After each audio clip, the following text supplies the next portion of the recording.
Das stimmt so. Okay. Was für ein Aszendent passt denn zu dir? Vielleicht habe ich ja Glück und es ist meine. Oh, hoppla, tut mir leid. Leonhard, wie geht's Sarahs Hand? Sarahs Hand geht's gut. Aber? Hör zu, Nathalie, entschuldige mich, ja?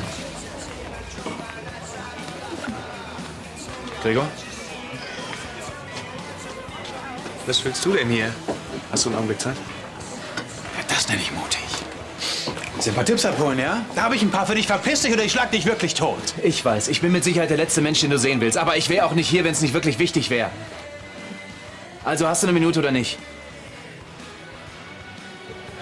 Hör zu, Gregor. Sarah ist wirklich am Boden. Da gehört sie auch hin.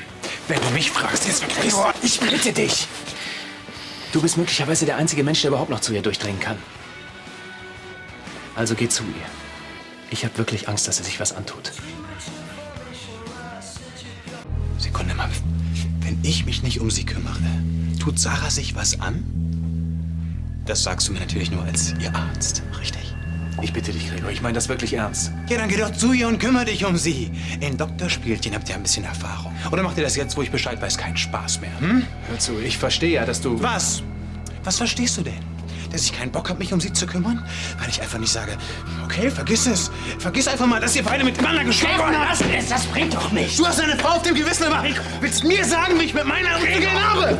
Gregor, bitte, wenn Leonhard Sarah helfen könnte, dann wäre er nicht zu dir gekommen. Aber sie will es einfach nicht. Steht sie also nur auf heimlichen Sex mit dir? Sie braucht dich. Mich hätte sie haben können, aber sie wollte diesen Bastard. Sarah weiß, dass sie einen Fehler gemacht hat und sie bereut es auch ganz schrecklich. Aber es ist doch nicht richtig, dass sie sich für alles die Schuld gibt. Gregor, bitte, sie leidet wahnsinnig. Es ist noch gar nicht lange her, da hat sie ihr Kind verloren. Euer Kind. Und ihre verletzte Hand, die ist noch lange nicht in Ordnung. Aber sie will einfach nichts dafür tun, dass es besser wird. Gregor, auch wenn es dir schwerfällt, du bist der Einzige, der Sarah noch helfen kann. Bitte, sie wird sonst vielleicht nie wieder Klavier spielen können.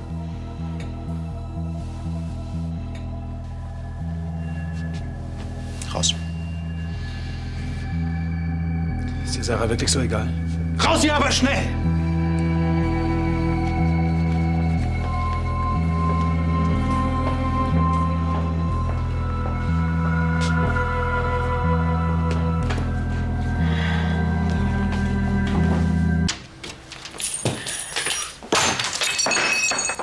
Was glaubt Leonhard, wer er ist? Kommt her zu mir und macht einen auf Therapeuten. Dabei ist Sarah für mich erledigt.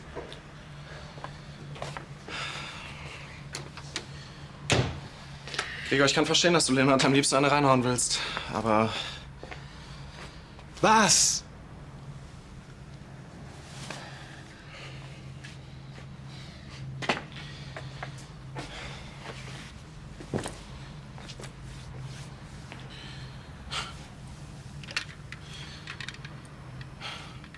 weißt du noch damals an deinem Geburtstag, als Papa mal wieder pleite war? Ja, das weiß ich noch, aber wundert mich, dass du dich daran erinnern kannst. Damals warst du eine Wurst, höchstens 5. Und du hast geflennt wie eine kleine Wurst. Ich habe niemals geflennt. Auf jeden Fall hast du den ganzen Tag nicht mehr mit ihm geredet. War eine tolle Stimmung. Bei mir wurde am allermeisten. Aber er hat dir damals versprochen, zu Weihnachten bekommst du die tollste Autorennbahn aller Zeiten. Und was kam? Der Gerichtsvollzieher hat überall seinen Kuckuck draufgeklebt. Da war die Bahn für mich gestorben. Tja, aber du hast sie bekommen. Und was hat Papa damals zu dir gesagt? Sohn, Mann, es gibt nichts Schlimmeres, als ein Versprechen nicht zu halten. Er hat einmal sein Versprechen gehalten. Das war am schönsten. Wie kommst du denn jetzt überhaupt drauf? In guten wie in schlechten Zeiten, Gregor, das hast du Sarah versprochen. Und noch seid ihr verheiratet. Was ist denn mit ihrem Treueschwur? Ja, okay, es war vielleicht unterste Kategorie. Aber willst du jetzt daran schuld sein, dass sie nie wieder Klavier spielen kann?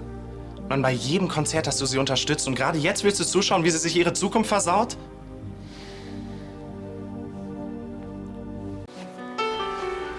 Und? Frag lieber nicht, wie es gestern Abend war. Ich habe ihn nicht geküsst, zum Glück. Wenn der mich hätte abblitzen lassen, das wäre sowas von peinlich, oder? Ich hätte mal schön auf Distanz bleiben sollen, so wie ich es mir gestern vorgenommen habe. Aber Mann, warum bin ich bloß so inkonsequent? Verknallt halt, ne? Schließlich habe ich mitgekriegt, wie er Lisa abserviert hat, weil er kein Typ für eine Beziehung ist. Tja, sein Pech, dann ist er nämlich auch kein Typ für mich. Oder sehe ich etwa aus wie eine One-Night-Stand-Tussi? Nee. Ja, ich meine, geküsst hätte ich ihn schon irgendwie gerne. Und das ärgert mich am meisten.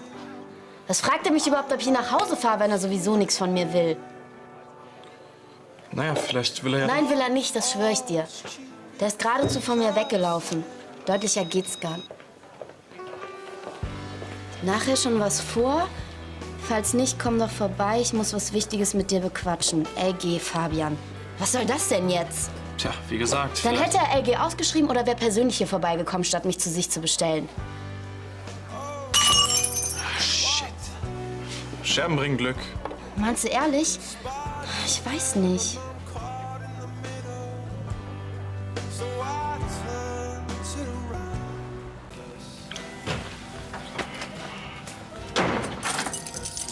Oh, sorry. Lass euch nicht stören.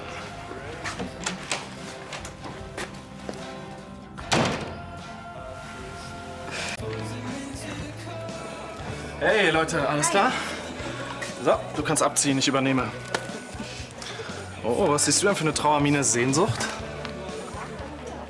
Hab ich irgendwas verpasst oder was? Fabian hat noch eine andere. Okay, und woher weißt du das? Was weißt du denn bitte über Fabians Liebesleben? Ja, in der Bar hört man so einiges. Ja, das meiste ist kompletter Müll. Hey, ich kann mir wirklich nicht vorstellen, dass er irgendwo rumpoppt. Der kriegt doch schon rosa Herzen auf den Augen, wenn er dich nur anguckt. Er hat immerhin auch schon mit Lisa geschlafen, obwohl er behauptet hat, dass er nichts für sie empfindet. Da kann es doch auch gut sein, dass da noch jemand ist. Los, jetzt mal Butter bei die Fische. Wer hat dir das erzählt? Ist doch egal. Nein, Judith ist aber nicht egal. Also, sollen wir raten? Es war Lisa. Aber ich muss ja versprechen, Judith nichts davon zu erzählen. Mann, Lisa, das erklärt doch wohl einiges. Die ist eifersüchtig. Die hat neulich schon mal so komische Lügen erzählt. Von wegen, sie sei so gut wie mit Fabian zusammen und so. Na also. Und dein Fabi ist absolut unschuldig. Bist du jetzt beruhigt?